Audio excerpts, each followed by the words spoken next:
Гость рацыі.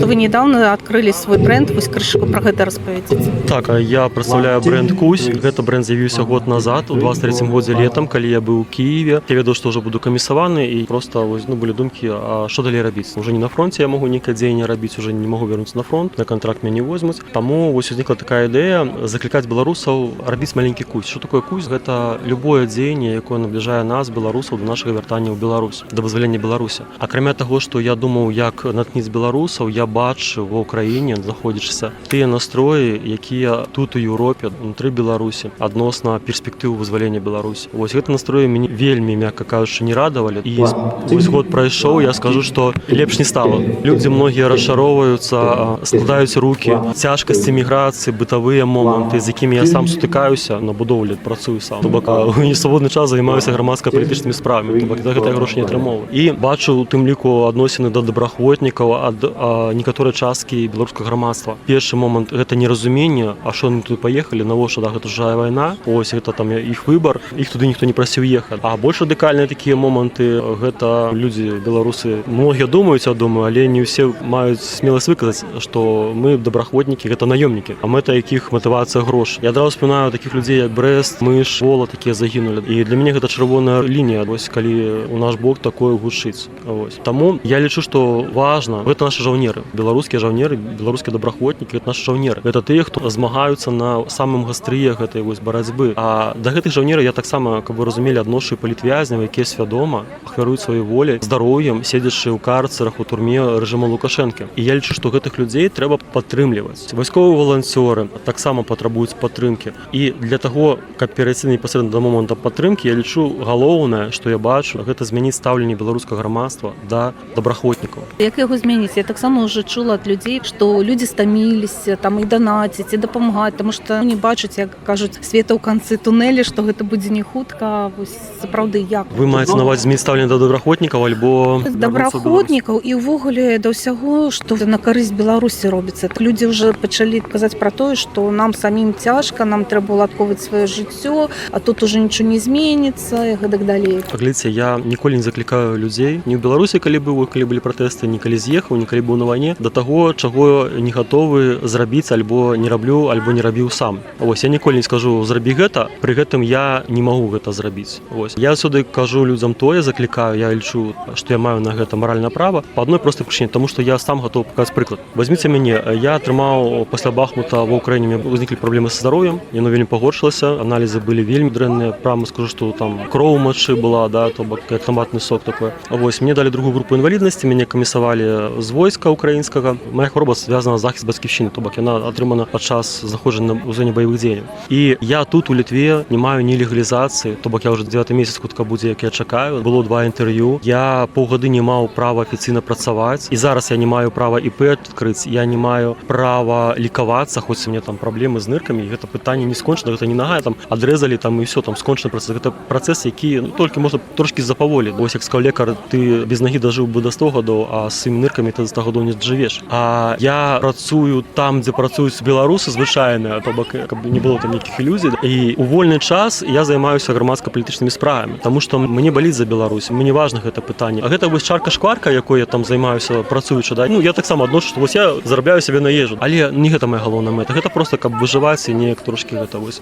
потым прамяніць сабе на шляху да галоўнай мэты. Таму тут безумоўна трэба вытрымка, і гэта цяжкі шлях. Ніхто не кажа, што барацьба гэта лёгка. Але ведаеце, я лічу, што для мяне, можа я трошкі на сябе перахожу, пра беларусаў кажам. Для мяне галоўны праклён гэта калі я стану такім беларусам, якога там цікавіць толькі дом, праца.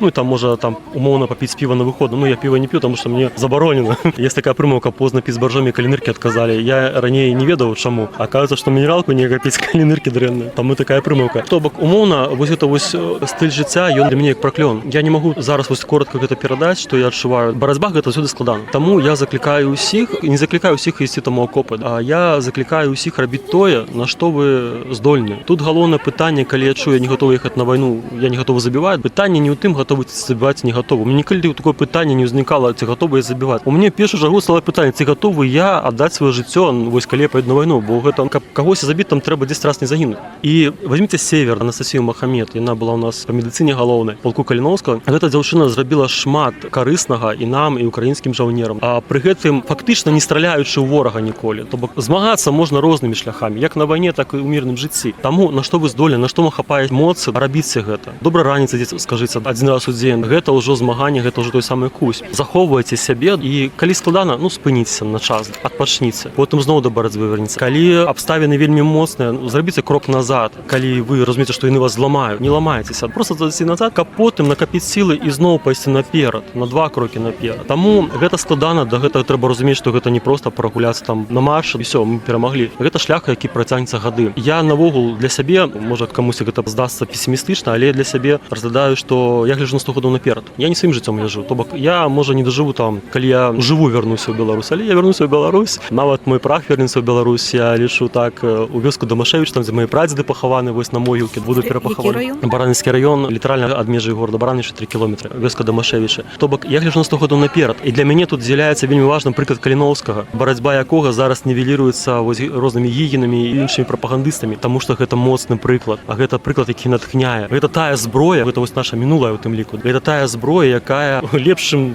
аўтамат, лепшым куля працуе. Каліноўскі, давайте вернемся ў 63 год, пачалося паўстанне з удзелам Коста Каліноўскага, і многія людзі, хто яго атачалі, таксама казалі: "Куды ты супраць расійскай імперыі? Гэта ж такая, мы там умоўна там з косамі, з віламі, куды мы прайграем?" Ён пайшоў, ён змагаўся, ён не здрадзіў гэтай ідэі, ён быў пакараны смерцю тут у Вільні на Лаўкічскай плошчы праз павешанне, закапаны як сабака умоўна, бязвеснай магіле. Але паглядзіце, і многіх хто у яго часы жыў, сказаў: "Я ж яму казаў, не трэба, да, вось всё правильно, як я казаў." Але паглядзіце, я лічу, што калі б не яго барацьба, нават атрымаўшы ў той момант паразу, у нас бы не з'явілася ў 1918 годзе Беларуская Народная Рэспубліка. Потым не было б БССР, якая там была, хай пад Масквой, але была нейкая такая аўтаномная такая ось форма. Не было б у 91 годзе Беларусі. Мы сёння былі б рускімі. Не было б беларусаў, калі не было б паўстання, калі не было тых людзей, якія змагаліся побач з Каліноўскім шмат гадоў назад. І мы сёння бы ў расійскім войску вынішчалі бы украінскую нацыю на тэрыторыі Украіны. Я бы такога вельмі не хацеў для нас, беларусаў. Таму нам трэба захавацца і пачынаць трэба з нашых беларускіх нацыянальных каштоўнасцяў, лічу. Я на вайне, калі вось былі моманты, на вайне страшна бывае, да. Калі былі прылёты там блізкія крупнага калібру, там 152-го, і я потым аналізаваў, думаю, а што мне вось трымае, чаму мне гэта не дае зламацца, чаму я не спыняюся, не сыходжу там. Многія пра рэлігію успамінаюць, пра Бога. Цяжкія хвіліны, кажуць, тады успамінаюць пра Бога. Кажуць, што ў окопах не бывае атэістаў. Вось я той атэіст, які быў у окопах. Я да рэлігіі ставлюся з павагай, да любой рэлігіі, але больш як традыцыю спрымаю, але размова не пра гэта. І я думаў, што мне дае зламацца. І я зразумеў, што вось гэта вось разуменне, куды я іду, разуменне, што я абараняю, сваіх каштоўнасцей, веданне сваіх продкаў, кім яны былі, кім былі мае прапрапрадзеды, дзе яны жылі, як яны працавалі, з кім сябравалі, з кім ваявалі, чым яны жылі, умоўна кажучы, за што паміралі. Гэта разуменне дае такую мне моц, дзякуючы якой я трымаюся. І таго і беларусам жадаю. Для гэтага трэба туды паглынуцца ў сваё мінулае.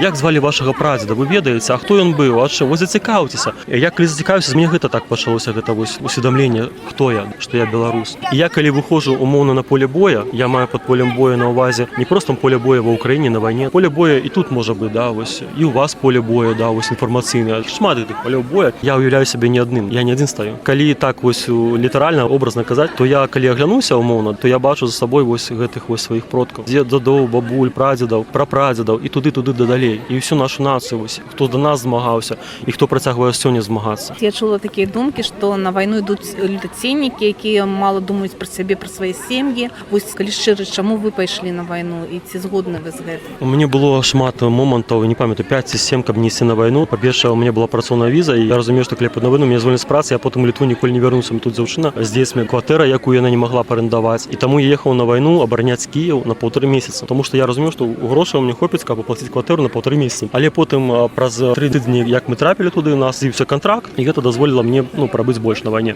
То бок грошы безумоўна патрэбны, але таксама важная тэма. Я лічу, што прызываю беларусаў таксама разглядаць грошы як не мэту, не сама мэту, а як сродак у дасягненні нашай мэты, захаванне беларускасці, нашага вяртання ў Беларусь. Вось гэта сродак, які важны сродак, але калі гэта сродак становіцца мэтай, то мы пойдзем не туды. Наконт таго, хто едзе на вайну, ведаеце, я разумею, што калі б я гэтага не зрабіў, будучы будучыня і моя, і маіх нашадкаў, я ўжо кажу про цього году наперад, унукаў, праўнукаў, яна будзе вельмі сумнай. І я не хачу перакладаць на іх гэту барацьбу, я хачу сам, нават можа там ахвяруючы там здароўем, з жыццём, іншымі момантамі, дабрабытам, гэта банальны момант, дамагчыся гэтай перамогі, каб ужо мае там нашадкі, нашы нашадкі, каб яны ў гэтым не ўдзельнічалі, каб яны вывучалі матэматыку, філасофію, праграмаванне. Развіваліся ўжо. Так, каб вайна іх не кранала. Тое саме бачу і украінцаў, і кажу украінцам, дарэчы. Калі украінцы, сумленныя украінцы, якія за Украіну, кажуць, у нас хутка не будзе мужскога насельніцтва. Калі ў шпіталі лежаў, там медсёстрамі такое казалі. Я кажу, ведаеце, калі мы зараз спынімся, замарозім гэта вось на межы стыкавання, гэта год назад было, то мы перакладаем проста гэта баявыя дзеянні, адказнасць за іх, перакладаем удзел у іх, перадаем сваім дзецям, сваім унукам. І таму, да, мы можам загінуць, але мы ідзем на вайну не паміраць, але мы ідзем на вайну дасягнуць мэты пэўнай, але пры гэтым разумеем, што мы можам рызыкуем сваім жыццём. Таму рызыкаваць трэба. Хто чым гатовы рызыкаваць, гэта кожны чалавек павінен вырашыць сам. Рызыкаваць дзеля таго, каб нашы дзеці жылі ў іншых абставінах і гэтыя вось там складанасці міграцыі, жудасці вайны іх не краналі. А як вы лічыце, калі вайна скончыцца, усе чакаюць гэтага, каб хутчэй, каб штосьці ў Беларусі змянілася таксама? Я лічу, што шлях да вызвалення Беларусі ляжыць праз паразу альбо вельмі моцнае аслабленне нашага галоўнага ворага. Ворага нашай незалежнасці, гэта Расія з яе імперскімі амбіцыямі. Хай Расія як краіна існуе, да, але імперскія амбіцыі, яны настолькі моцна у яе грамадстве, што нават я калі размаўляю з прадстаўнікамі, якія супраць Пуціна, я бачу гэтыя наратывы імперскія, але я добра магу размаўляць з імі, да, але яны гэтага не разумеюць. Яны не разумеюць, чаму беларусы так, я беларус так успрымаю Расію. Тут трэба нам паміж сабой размаўляць, тлумачыць і прыклады прыводзіць. У іх не было такога. У іх не было Китая, які там анексаваў Сібір, да, там альбо там цалкам іхнюю краіну і навязвае ім кітайскую мову дзяржаўную, вывучаюць у школах. І калі ты размаўляеш у Расіі па-расейску, да, то на цябе глядаць як на вар'ята, альбо там на нейкага там агента там невядома якіх там спецслужб. Вось, яны гэтага не разумеюць. А мы беларусы гэта разумеем, бо у нас гэта адбываецца. Мы фактычна акупаваны ўжо больш за 200 гадоў. І таму я лічу, што вызваліць Беларусь мы беларусы можам самастойна, калі на Беларусь не будзе распаўсюджвацца ўплыў Расіі як імперыі. Таму што вы бачыце самі, што Украіна ледзь вытрымлівае гэта націск, хаця пры гэтым яе падтрымлівае большасць з краін свету. Каб сапраўды, я думаю, падтрымлівалі так, як трэба, то, напэўна, хутчэй ўжо ўсё скончылася. Згодны цалкам, але ведаеце, у кожнай краіны свае нацыянальныя інтарэсы. І я скажу так, што нам, беларусам, трэба у першую чаргу глядзець свае нацыянальныя інтарэсы. І добра, калі ў нас з суседнімі краінамі яны супадаюць, і мы можам знаходзіць гэтыя агульныя інтарэсы і разам супрацоўнічаць. На дадзены момант аслабленне Расіі альбо цалкам яе параза як імперыя, гэта наш агульны нацыянальны інтарэс, які звязаны і з Літвой, і з Польшай, і з Украінай, і з іншымі краінамі. Гэта галоўны інтарэс. І пакуль мы яго не дасягнулі, нам не варта там паміж сабой неяк высвятляць нейкія адносіны у нейкіх там іншых момантах, якія нават выкарыстоўваюцца часам прапагандай маскоўскай, лукашэнкаўскай прапагандай, каб унесці ў нас раздрай. Гость рацыі.